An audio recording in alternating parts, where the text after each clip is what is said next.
بسم اللہ الرحمن الرحیم۔ السلام علیکم۔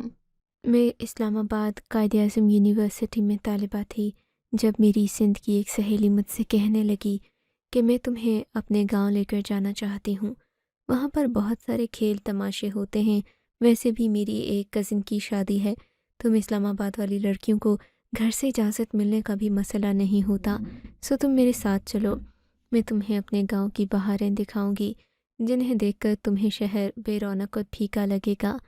اس کی باتیں سن کر میں خوش ہو گئی تھی، مجھے ایسی جگہیں دیکھنے کا ویسے بھی بہت شوق تھا۔ میں نے اس سے کہا کہ میں ضرور تمہارے ساتھ چلوں گی۔ وہ ہفتے والے دن ابا جان کی اجازت سے لے کر مجھے اپنے علاقے سیون شریف لے کر گئی تھی۔ اس کا گاؤں وہاں سے تھوڑا ہی آگے تھا۔ میں نے دیکھا یہاں کی عورتیں بہت زیادہ مختلف لباس پہنے ہوئے تھیں، ان کے سروں پر چادریں تھیں اور یہ بہت ہی باحیا لوگ تھے۔ خیر میں یہ نہیں جانتی تھی کہ یہاں آ کر میری زندگی بدل جائے گی اور میں وہ کچھ دیکھوں گی جو ایک عام انسان دیکھنے کا تصور بھی نہیں کر سکتا تھا۔ لیکن اس شادی کے دوران ایک اور خاص واقعہ ہوا جس نے میری زندگی کا رخ بدل دیا۔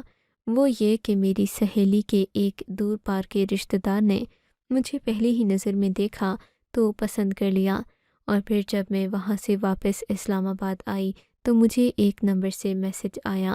پیغام یہ تھا کہ میں تو آپ کو دیکھتے ہی فدا ہو گیا ہوں، دل و جان سے آپ کو چاہنے لگا ہوں، بس اب آپ کی طرف سے ہاں کا انتظار ہے، پھر میں آپ کو ہمیشہ کے لیے اپنا لوں گا۔ میں یہ پیغام دیکھ کر سن ہو کر رہ گئی تھی۔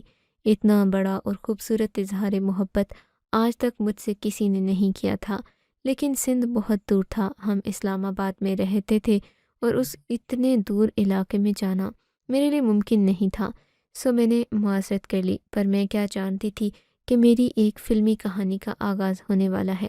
اگلے ہی دن وہ صاحب میری یونیورسٹی میں اپنی بڑی سی گاڑی کے ساتھ پہنچ آئے تھے، منتیں اور ترلے شروع کر دیے، کہا کہ اگر آپ نے مجھ سے شادی نہیں کی تو میں شاید مر ہی جاؤں، کوئی اندازہ نہیں میرا کہ آپ کو میری لاش دیکھنے کو ملے۔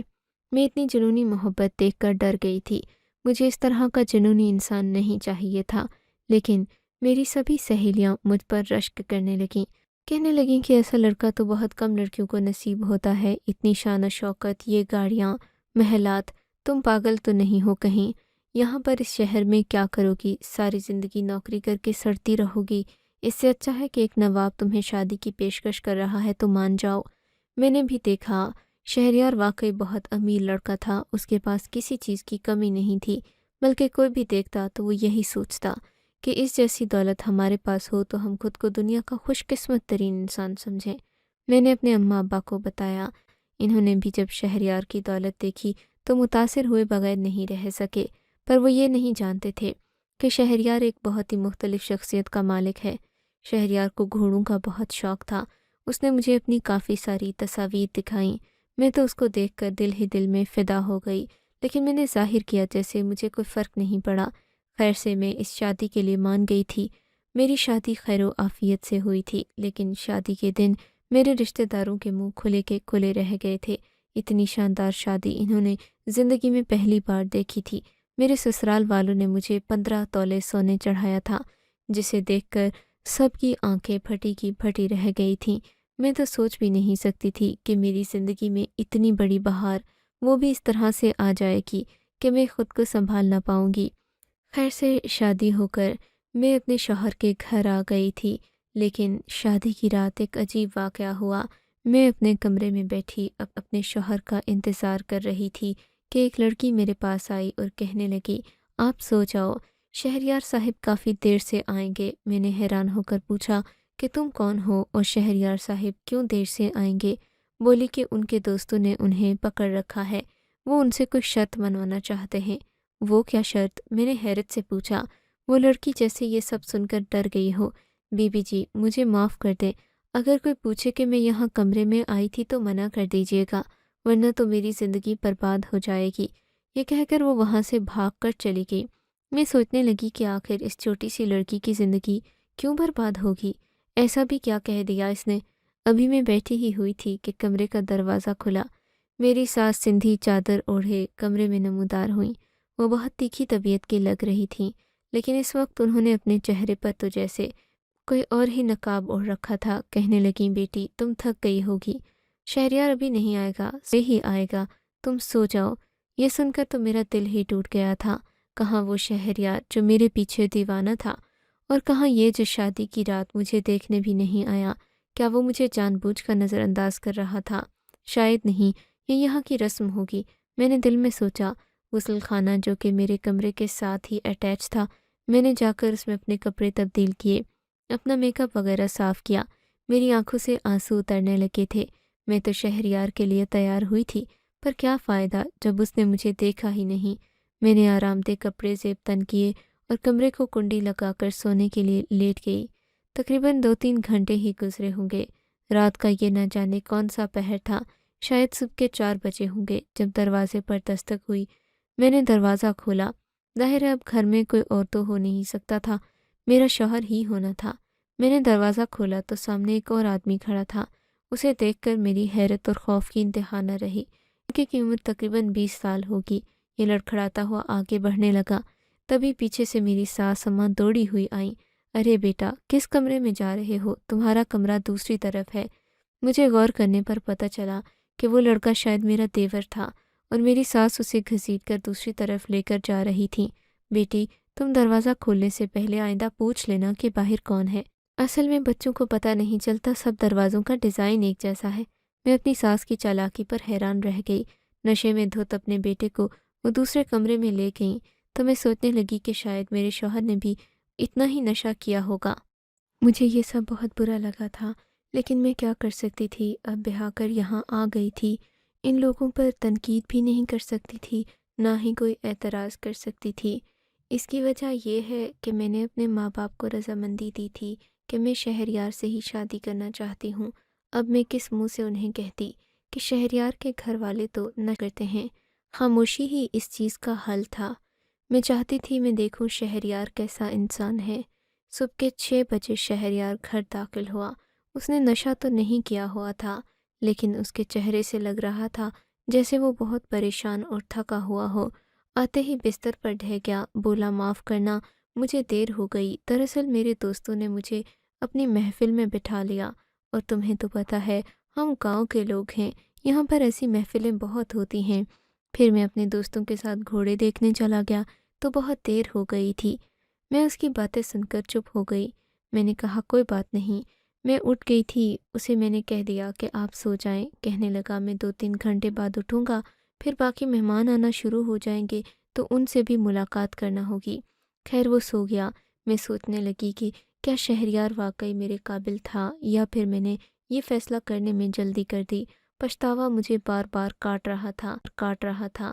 میں اکیلی کمرے میں کیا کرتی؟ اٹھ کر باہر چلی گئی۔ شہریار کے سارے ملازم میری بہت عزت کرتے تھے۔ تبھی میں نے دیکھا کہ اماں جان یعنی کہ میری ساس اس طرف جا رہی تھیں جہاں پر گھوڑے وغیرہ بندھے ہوتے ہیں۔ میں بھی ان کے ساتھ ساتھ چل دی۔ وہاں جا کر کیا دیکھتی ہوں کہ بہت ہی زیادہ اعلیٰ قسم کے گھوڑے مختلف نسلوں کے استبل میں بندھے کھڑے ہیں۔ ان کو دیکھ کر میری آنکھیں مارے حیرت کے پھٹی کی پھٹی رہ گئیں۔ یہ گھوڑے بہت قیمتی اور مہنگے معلوم ہوتے تھے۔ میرے بابا نے 1-2 بار صرف ایک دن کے لیے گھوڑا لایا تھا اور اس کا کرایہ 50,000 روپے دیا تھا، تو پھر یہ گھوڑے تو ان کی اپنی ملکیت تھے، یقیناً یہ بہت مہنگے ہوں گے۔ میں نے دل میں سوچا۔ میری ساس نے گھوڑوں کو پیار کیا، ان کو چارہ ڈالنے کے لیے نوکر سے کہا، پھر واپس چلی گئیں۔ اب وہاں استبل میں اور صرف وہ ملازم ہی رہ گئے تھے۔ ملازم بڑی نظریں جھکائے کھڑا تھا، لگتا تھا جیسے کہا آپ کا نام کیا ہے؟ بولا کہ میرا نام افضل ہے۔ میں نے کہا افضل یہ گھوڑے کہاں جاتے ہیں، اور کیا تم بتا سکتے ہو کہ شہریار رات کو کہاں تھے؟ میری بات پر وہ بہت ڈر گیا، چونک کر میری طرف دیکھا اور بولا جی یہ گھوڑے تو صاحب شکار پر لے کر جاتے ہیں، اور رات کو وہ اپنے دوستوں کی محفل میں تھے۔ گھوڑوں کی محفل تھی جناب۔ اس نے بڑی ہچکچاتے ہوئے یہ بات کی تھی۔ گھوڑوں کی محفل کیا مطلب ہے؟ مطلب میرا کہ گھوڑوں کو رقص کرنے کے لیے یہاں سے دور لے جایا جاتا ہے۔ شادی بیاہ کے موقعوں پر لوگ اپنے اپنے گھوڑے لے کر آتے ہیں، پھر ان کا رقص مہمانوں کو پیش کیا جاتا ہے۔ جس کا گھوڑا اچھا رقص کرتا ہے اس کو رقم دے دی جاتی ہے۔ اچھا ٹھیک ہے، مجھے بتاؤ کہ یہ محفل کہاں ہوتی ہے؟ میری بات پر افضل پھر چونک گیا۔ وہ جی گھوڑے تو یہاں قریب ہی محفل میں رکھے جاتے ہیں۔ کہاں ہوتی ہے یہ محفل؟ کیا اسی گھر میں ہوتی ہے؟ میں نے حیرت سے پوچھا۔ نہیں، گھر میں ہوتی ہے؟ میں نے حیرت سے پوچھا۔ نہیں جی، گھر میں تو نہیں ہوتی، اس کے لیے الگ سے خیمے لگائے جاتے ہیں۔ اچھا، تم مجھے ان خیموں تک لے جا سکتے ہو؟ میری بات سن کر افضل ڈر گیا۔ نہیں بی بی جی، میں آپ کو ان خیموں تک نہیں لے کر جا سکتا۔ کیوں نہیں لے جا سکتے؟ میں نے قدرے سخت لہجے میں پوچھا تھا۔ صاحب نے منع کر رکھا ہے۔ کیا منع کیا ہے صاحب نے؟ میں نے حیرت سے پوچھا۔ یہی کہ ان گھوڑوں کے بارے میں آپ کو کبھی پتہ نہ چلے۔ مطلب تمہیں کیا لگتا ہے میں نے پہلے گھوڑے نہیں دیکھے یا میں ڈر جاؤں گی؟ میں نے ہنستے ہوئے پوچھا۔ جی نہیں، بس انہوں نے منع کیا ہے کہ آپ کو گھوڑوں کی محفل سے دور رکھنا ہے۔ اچھا فصل دین، باتیں نہ بناؤ، میں نے جتنا کہا ہے اتنا کرو۔ کہنے لگا بی بی جی معاف کر دیں، میں صاحب کی نافرمانی نہیں کرتا، ہم تو برسوں سے ان کا نمک کھاتے آئے ہیں، اب میں آپ کے کہنے پر کیسے ان کی حکم عدولی کروں؟ آپ بھی مجھ پر رحم کریں، میری نوکری کا مسئلہ ہے، اگر میں آپ کو نہ کروں آپ مجھ سے خفا ہو کر صاحب سے میری شکایت لگائیں گی، تب بھی میرے لیے مسئلہ ہوگا، وہ مجھے نوکری سے نکال دیں گے، لیکن اس کا نقصان آپ کو نہیں، صرف اور صرف مجھے ہوگا۔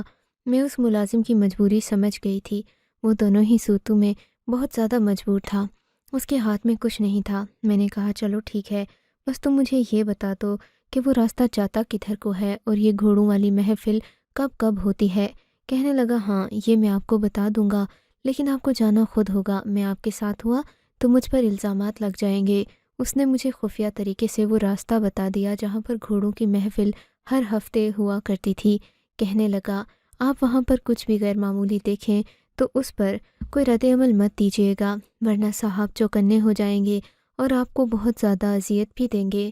ان کی باتوں میں کوئی بھی بولے یا دخل اندازی کرے تو انہیں بہت برا لگتا ہے۔ میں نے کہا ٹھیک ہے، تم اس بات کی فکر بھی نہیں کرو، جو بھی ہوگا میں دیکھ لوں گی۔ سو میں اس جگہ کا رخ کیا۔ فضل مجھے دیکھ رہا تھا لیکن اس نے یوں ظاہر کیا جیسے وہ مجھ سے بالکل انجان ہے۔ میں گھوڑے پر بیٹھ کر تو نہیں جا سکتی تھی، پیدل ہی وہاں سے نکل پڑی تھی۔ گھوڑے پر بیٹھنا نہ ہی مجھے آتا تھا نہ گھوڑے کو چلانا، گاڑی بھی میں ڈرائیو نہیں کر سکتی تھی، ڈرائیور کے ساتھ جاتی تو اس بیچارے سے الگ سوال ہوتے۔ میں نے سوچا اگر میں پکڑی بھی گئی تو یہی کہوں گی کہ میں تو بس ہوا خوری کے لیے جا رہی تھی۔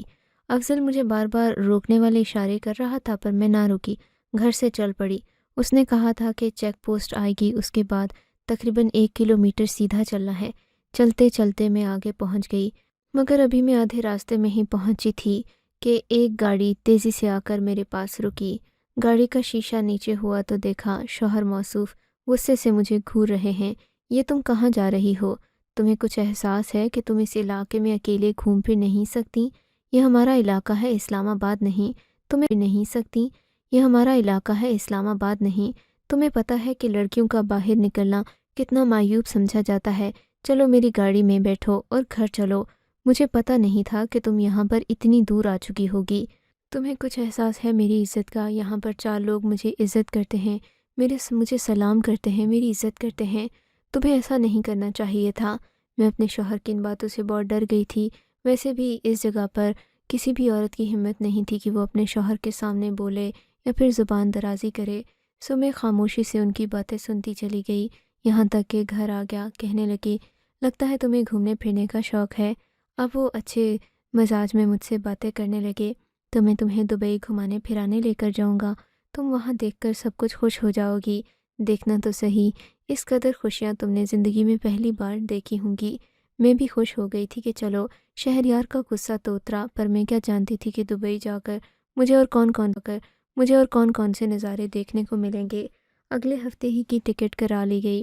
میرے شوہر نے مجھے بہت ساری باتیں بتائیں، کہنے لگے کہ وہاں جا کر تمہیں میری طرح ہی رہنا ہوگا، جس بات سے میں منع کروں گا تم اس بات سے رک جاؤ گی، اگر تم خواہ مجھ سے ضد کرو گی تو پھر ہمارے گھومنے پھرنے کا مقصد فوت ہو جائے گا، میں تمہیں وہاں پر لڑنے جھگڑنے کے لیے نہیں لے کر جا رہا، اور ویسے بھی ہمارے خاندان کے مرد لڑکیوں کو باہر گھمانے نہیں لے کر جاتے، یہ تو میں ہوں جو تمہارے پیار اور محبت میں اتنا بڑا قدم اٹھا رہا ہوں، ورنہ تو لڑکیوں کو گھروں میں ہی قید رکھا جاتا ہے۔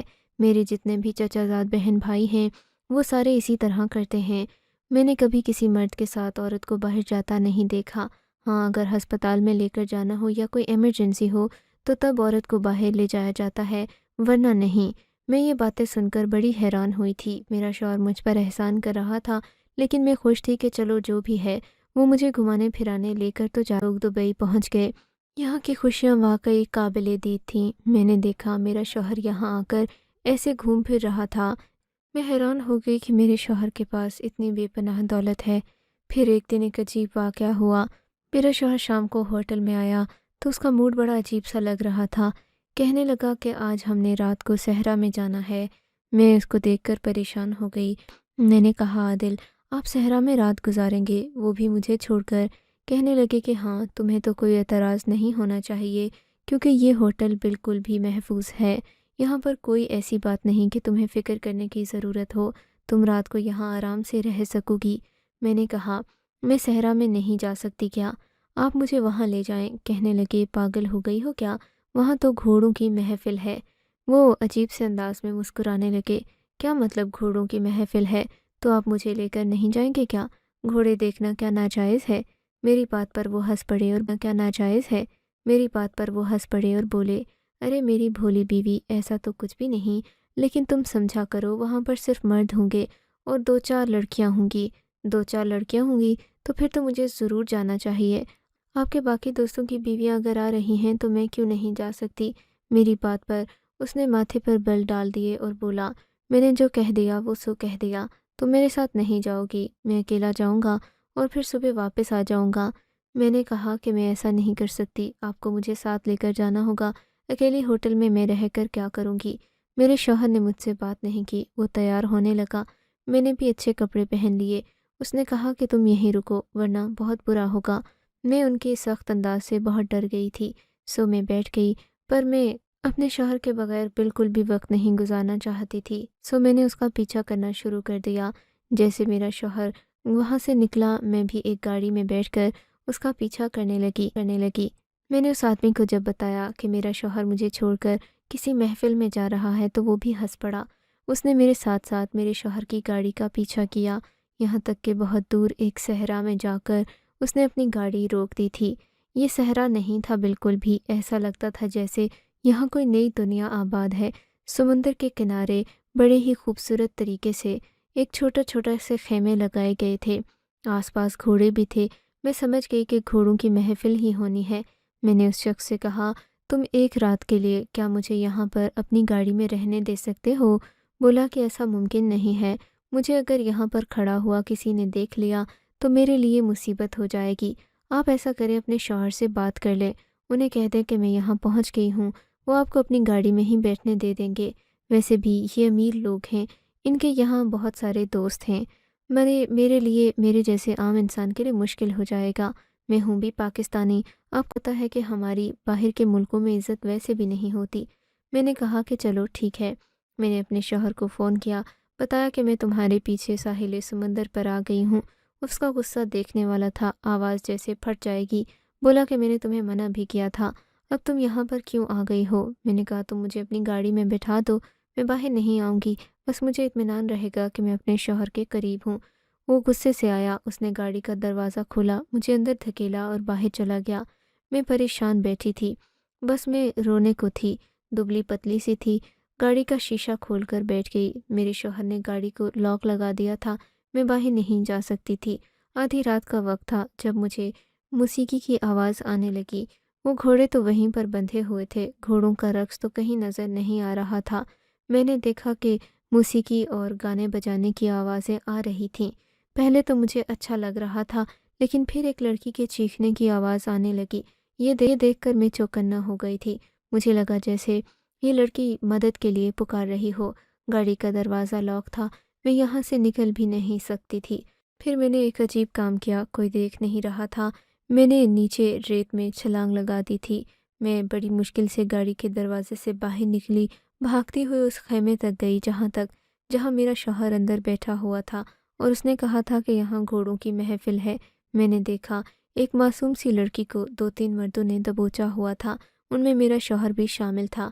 مجھے دیکھ کر وہ سارے ہی حیرت زدہ رہ گئے تھے۔ میرے شوہر نے سب کو اشارے سے پیچھے ہٹنے کا حکم دیا۔ وہ لڑکی اپنے کپڑے ٹھیک کرنے لگی، اس نے رقص والا لباس پہنا ہوا تھا۔ مجھے دیکھ کر وہ بہت زیادہ رونے لگی، میرے گلے آ کر لگ گئی، بولی کہ مجھے بچا لو۔ مجھے حیرت ہوئی کہ وہ بھی ایک پاکستانی لڑکی تھی اور اردو بول سکتی تھی۔ میں حیران ہو گئی۔ میں نے اپنے شوہر کو شکوے بھری نگاہوں سے، اس نے مجھے غصے سے وہاں سے گھسیٹتے ہوئے گاڑی تک لایا اور بولا کہ تمہیں کیا ضرورت تھی میرے دوستوں کے سامنے آنے کی؟ تم نہیں جانتی کہ یہاں پر محفل ہو رہی ہے؟ یہ کون سی محفل ہے شہریار جس میں ایک لڑکی ناچ رہی تھی؟ تم سب اسے مل کر دبوچ رہے تھے۔ بولا کہ ہاں تو یہ تو ہماری روایتیں ہیں، ہمارا رواج ہی ایسا ہے، ہم مردوں کی محفلوں میں عورتیں ناچتی ہیں۔ میری شادی کی رات بھی ایسی ہی محفل ہوئی تھی، وہ تو میں نے تمہاری عزت میں تمہیں بتایا نہیں، ورنہ تمہیں کیا لگتا ہے کہ میں کوئی چھوٹا بچہ ہوں؟ ہماری تو یہ بہت ہی عام سی بات ہے۔ اسلام آباد کی باتیں اور ہیں، وہاں کے رواج اور ہیں، یہ ہمارا رواج ہے۔ میں نے کہا بات اسلام آباد کی نہیں، اسلام کی ہے۔ تم جس مذہب سے تعلق رکھتے ہو وہاں ان باتوں کا سوال ہی پیدا نہیں ہوتا۔ تم تو کہتے تھے ہماری بہت مذہبی خاندان ہے، ہمارے خاندان کی عورتیں پردہ کرتی ہیں، تو کیا مذہبی ہونے کا مطلب صرف عورتوں کا پردہ ہے؟ میرا شوہر بہت زیادہ غصے میں تھا، اس کو بری لگی۔ ہم لوگ واپس گھر آ گئے۔ اس نے مجھے میرے ماں باپ کے گھر چھوڑ دیا ہے۔ اب مجھے سمجھ نہیں آتی میں اپنے شوہر سے طلاق لوں، خلا لوں یا پھر کیا کروں۔ وہ مجھ سے بہت محبت کرتا ہے، لیکن اس کی یہ باتیں مجھے بالکل پسند نہیں ہیں۔ کیا آپ کی نظر میں کوئی ایسا مرد شادی کے اور وفا کے قابل ہے جس کی محفلوں میں عورتیں ناچتی ہوں؟ مجھے اپنی رائے سے آگاہ ضرور کیجیے گا۔ آپ کو اگر یہ کہانی اچھی لگی ہے تو اس ویڈیو کو لائک کیجیے اور اس طرح کی مزید کہانیاں سننے کے لیے ہمارے چینل کو ضرور سبسکرائب کیجیے۔ کہانی سننے کا شکریہ۔ آپ سے ملاقات ہوگی اگلی ویڈیو میں، تب تک کے لیے اللہ حافظ۔